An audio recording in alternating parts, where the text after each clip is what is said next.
വീഡിയോയിലേക്ക് എല്ലാവർക്കും സ്വാഗതം. നമ്മളിന്ന് നോക്കാൻ പോകുന്നത് സമാന്തര ശ്രേണിയും ബീജഗണിതവും എന്ന പാഠഭാഗത്തിലെ പേജ് നമ്പർ 63-ലെ മൂന്നാമത്തെ ചോദ്യമാണ്. ആദ്യ പദം 1/3 പൊതുവ്യത്യാസം 1/6 ആയ സമാന്തര ശ്രേണിയിൽ എല്ലാ എണ്ണൽ സംഖ്യകളും ഉണ്ടെന്ന് തെളിയിക്കുക. അപ്പം നമുക്ക് ഇതെങ്ങനെ ചെയ്യുന്നതെന്ന് നോക്കാം. ആദ്യം എന്ത് വേണം? ആദ്യ പദം തന്നിട്ടുണ്ട്. അത് എത്രയാണ്? 1/3 അല്ലെ. പിന്നെന്താ തന്നിട്ടുള്ളത്? പൊതുവ്യത്യാസം തന്നിട്ടുണ്ട് 1/6. അപ്പം നമ്മൾ എന്ത് വേണം? ഇതിന്റെ ബീജഗണിത രൂപം ആദ്യം എഴുതണം. എന്തായിരുന്നു ബീജഗണിത രൂപം? xn സമം an കൂട്ടണം b അല്ലെ. a എന്ന് പറഞ്ഞാൽ എന്താണ്? പൊതുവ്യത്യാസമാണ് അല്ലെ. d അത് എത്രയാണ്? 1/6. പിന്നെന്താണ്? b തന്നിട്ടുണ്ടോ? ഇല്ല. അപ്പൊ b എന്ന് പറഞ്ഞാൽ ആദ്യ പദത്തിൽ നിന്ന് പൊതുവ്യത്യാസം കുറച്ചാണ് b എന്ന് പറയുന്നത് അല്ലെ. അപ്പൊ ആദ്യ പദം എത്രയാണ്? 1/3 ആണ്. പൊതുവ്യത്യാസം എന്ന് പറയുന്നത് 1/6. ഇത് ഒരു അംശവും ഛേദവും ആയിട്ടുള്ള രണ്ട് ഭിന്ന സംഖ്യകളാണ് തന്നിട്ടുള്ളത് അല്ലെ. അപ്പൊ ഇതിനെ നമ്മൾ ചെയ്യുമ്പോൾ ഒന്ന് ശ്രദ്ധിക്കണം. ആദ്യം എന്ത് വേണം? ഛേദങ്ങൾ നോക്കുക. ഇത് 1 3 രണ്ടാമത്തത് 6. 3ന്റെ ഗുണിതം തന്നെയാണ് 6 ആയിട്ട് വരുന്നത് അല്ലെ. 3ന്റെ ഗുണിതത്തിൽ 6 ഉണ്ട്. അതുകൊണ്ട് നമുക്ക് വലിയ നമ്പറായ 6 ഛേദത്തിലെടുക്കാം. പിന്നെ എന്ത് ചെയ്യണം?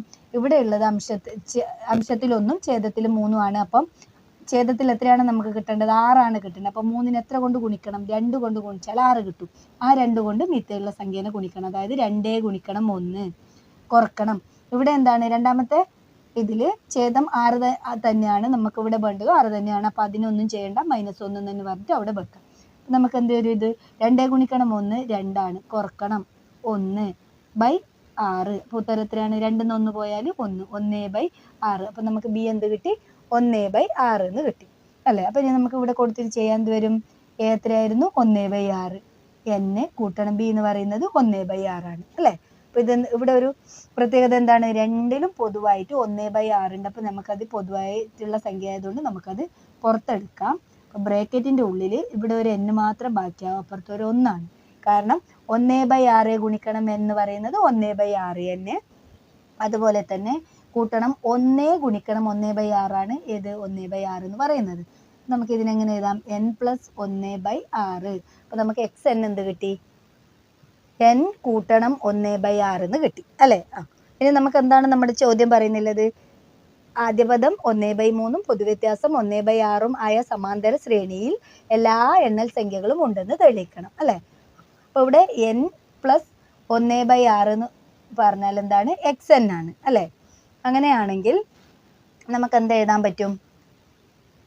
n + 1 6ന്റെ ഗുണിതമായിരിക്കണം. എന്തായിരിക്കണം?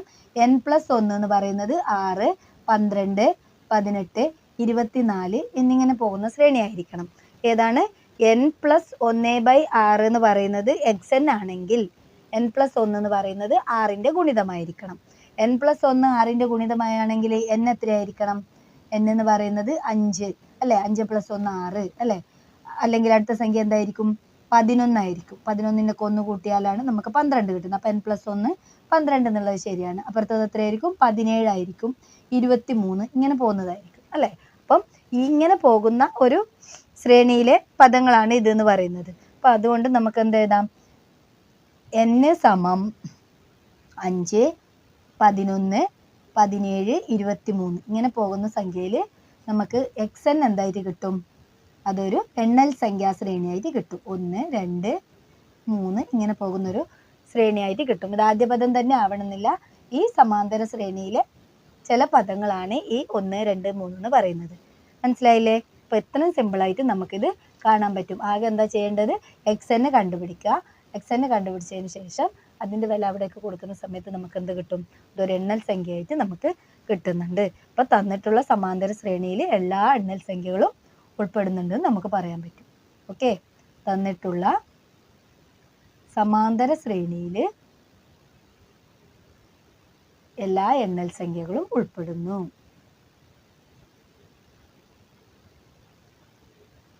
ഇപ്പൊ ഇതിനു മുമ്പിൽ വേറെ സംഖ്യകളും ഉണ്ടായിരിക്കും. എണ്ണൽ സംഖ്യകളും ഉൾപ്പെടുന്നു. ആദ്യം നമുക്ക് കണ്ടുപിടിക്കാനുള്ളത് എന്താണ്? ആദ്യ പദം തന്നിട്ടുണ്ട്, പൊതുവ്യത്യാസം തന്നിട്ടുണ്ട്. അതിന്റെ ബീജഗണിത രൂപം എഴുതുക. അത്രമാത്രം ഇവിടെ ചെയ്യാനുള്ള അത്ര എളുപ്പത്തിൽ നമുക്ക് ഈ ചോദ്യത്തിന് ഉത്തരം കണ്ടുപിടിക്കാൻ പറ്റും. അടുത്ത ചോദ്യം നോക്കാം. നാലാമത്തെ ചോദ്യം. ആദ്യ പദം 1/3 പൊതുവ്യത്യാസം 2/3 ആയ സമാന്തര ശ്രേണിയിൽ എല്ലാ ഒറ്റസംഖ്യകളും ഉണ്ട് എന്നും ഒരു ഇരട്ട സംഖ്യയും ഇല്ല എന്നും തെളിയിക്കുക. നമുക്ക് എന്ത് ചെയ്യാം? ആദ്യ പദം തന്നിട്ടുണ്ട് അല്ലേ? ആദ്യ പദം 1/3. പിന്നെയോ പൊതുവ്യത്യാസം തന്നിട്ടുണ്ട്. പൊതുവ്യത്യാസം എത്രയാണ്? 2/3 അല്ലേ? ഇനി നമുക്ക് എന്ത് വേണം? xn കണ്ടുപിടിക്കാം. xn സമം എന്താണ്? an കൂട്ടണം b ആണ്. a എത്രയാണ് ഇവിടെ? a സമം 2/3 ആണ്. ഇനിയോ b കണ്ടുപിടിക്കണം. b എന്ന് പറഞ്ഞാൽ എന്താണ്? f എന്ന് d കുറക്കുമ്പോഴാണ് നമുക്ക് b കിട്ടുന്നത് അല്ലേ? അപ്പം 1/3 കുറക്കണം 2/3. അപ്പോൾ ഇതിൻ്റെ 1/3 കുറക്കണം 2/3 എന്ന് പറഞ്ഞാൽ രണ്ടിൻ്റെ ഛേദം ഒരുപോലെയാണ്. അപ്പോൾ നമുക്ക് എന്ത് ചെയ്യാം? അംശം കുറക്കാനുണ്ടെങ്കിൽ കുറക്കുക, കൂട്ടാനുണ്ടെങ്കിൽ കൂട്ടുക. അപ്പോൾ നമുക്ക് ഇവിടെ എന്ത് വരും? 1/3 കുറക്കണം 2/3. അപ്പോൾ ഉത്തരം -1/3 ആയിരിക്കും. കാരണം -2 വലുത്. അപ്പോൾ 2 ന്ന് 1 കുറക്കാൻ നെഗറ്റീവ് ചിഹ്നം അവിടെ ഇട്ട് കൊടുക്കുക. അപ്പോൾ നമുക്ക് b എന്ത് കിട്ടി? -1/3 എന്ന് കിട്ടി അല്ലേ? അപ്പം നമുക്ക് ഇവിടെ കൊടുത്താൽ എന്ത് വരും? a എത്രയായിരുന്നു? a എന്ന് പറയുന്നത് 2/3 n കൂട്ടണം b എന്ന് പറയുന്നത് എന്താണ്? -1/3 ആണ്.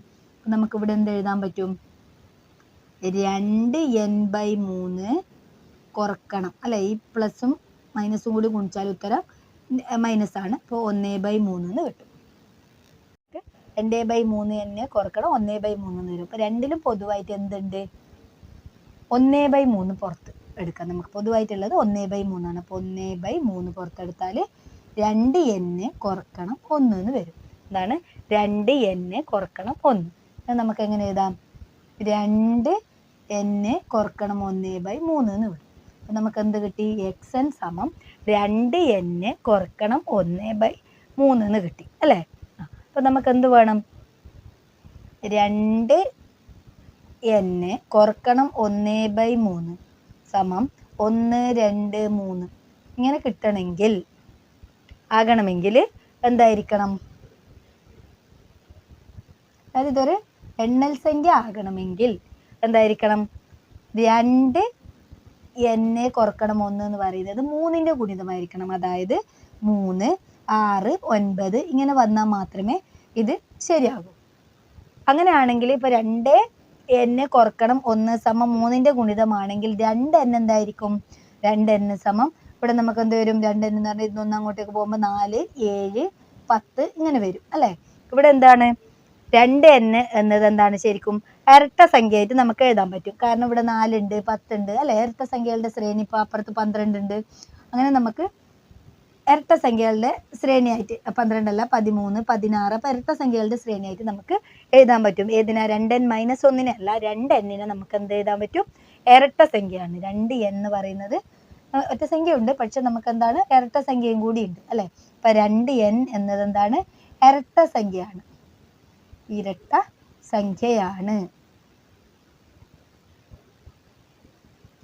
2n എന്നുള്ളത് ഇരട്ട സംഖ്യ ആയതുകൊണ്ട് തന്നെ 2n കുറക്കണം 1/3 എന്ന് പറയുന്നത് ഒരിക്കലും എന്താവില്ല?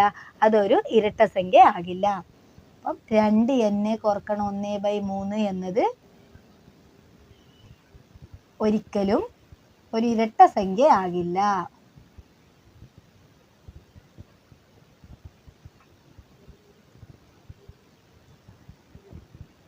ഓക്കെ അല്ലേ? അപ്പോൾ ഇത്രയേ ഉള്ളൂ. ഇത്ര സിമ്പിളായിട്ട് നമുക്ക് എന്ത് എഴുതാൻ പറ്റും? ഇതിൻ്റെ ഉത്തരം എഴുതാൻ പറ്റും. എൻ്റെ ക്ലാസ് ഇഷ്ടപ്പെടുകയാണെങ്കിൽ ചാനൽ സബ്സ്ക്രൈബ് ചെയ്യാനും ഷെയർ ചെയ്യാനും മറക്കല്ലേ.